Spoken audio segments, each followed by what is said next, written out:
नाम बिल्कुल मत लेना, हाँ माँ। अब क्या था, सृष्टि के माँ और पिता के बीच झगड़ा होना शुरू हो जाता है। सृष्टि के मन में क्या चल रहा था कोई नहीं जानता था।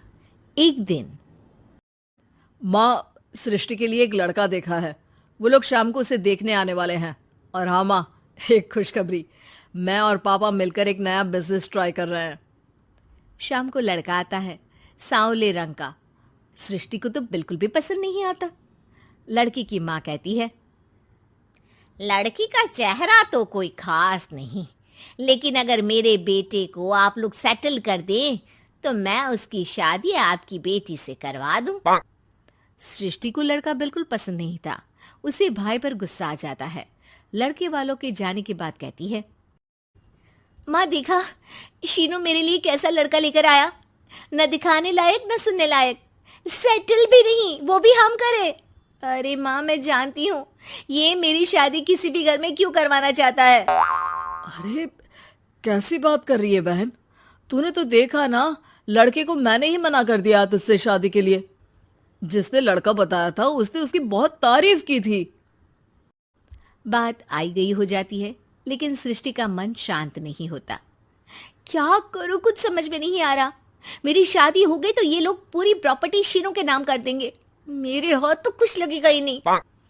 तभी सृष्टि को आइडिया आता है। वो किसी वकील को फोन करती है। जी देखिए, अगर आपके मम्मी पापा का तलाक हो जाता है तो आपके पिता की आधी प्रॉपर्टी आपकी माँ के नाम हो जाएगी। फिर उसे वो किसी को भी दे सकती है। सृष्टि अब माँ को बेटे के खिलाफ भरती है। माँ, शीनू पर नजर रखा करो, वो जिस लड़की के प्यार में है ना वो शादीशुदा है। यहाँ आएगी, सारा पैसा रुपया जमीन जायदाद सब हड़प लेगी। पापा का भी हाल तुमसे छुपा नहीं है। ऐसा ना हो कि मैं और आप एक दिन सड़क पर भीख मांगे।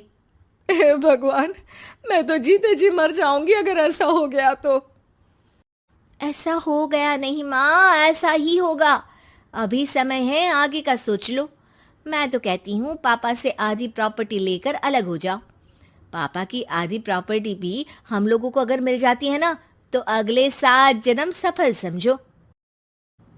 बेचारी माँ बेटी के कहने पर पति से तलाक लेकर अलग हो जाती है। सृष्टि अब पैसों से गाड़ी और अपने दूसरे महंगे शौक पूरे करने लगी। उसके दोस्त भी उसके पैसे इस्तेमाल करते। सृष्टि, कल तुम कहाँ थी? मैं सारा दिन घर पर अकेली थी। तो मैं क्या करूं? मैंने ठेका तो नहीं लिया है ना तुम्हें संभालने का। माँ को सृष्टि से ये उम्मीद नहीं थी। वो बैठकर रोने लगती है। वहीं उसका पति यानी कि सृष्टि के पिता आ जाते हैं। मैं जानता था कि तुम्हारा यही हाल होगा, तो आपने मुझे रोका क्यों नहीं? मैं रोकता तो तुम रुकती क्या? सृष्टि के कहने पर तुमने मुझ पर अपने बेटे पर शक किया, लेकिन तुम ये भूल गई कि कैसे हम दोनों ने मिलकर जीवन में इतना सब खड़ा किया। माँ पति के गले लग जाती है। मुझे माफ कर दीजिए, मैंने आपकी कमाई का एक बड़ा हिस्सा गवा दिया। कोई बात नहीं, तुम साथ हो तो मैं ऐसी 7 प्रॉपर्टी खड़ी कर दूंगा। तभी वहां सृष्टि आ जाती है रोते हुए। माँ, मयंक ने मुझे छोड़ दिया। वो बोल रहा था जब तक मेरे पास पैसे थे तब तक ही वो मेरे साथ था। पापा, माँ, मुझे माफ कर दीजिए।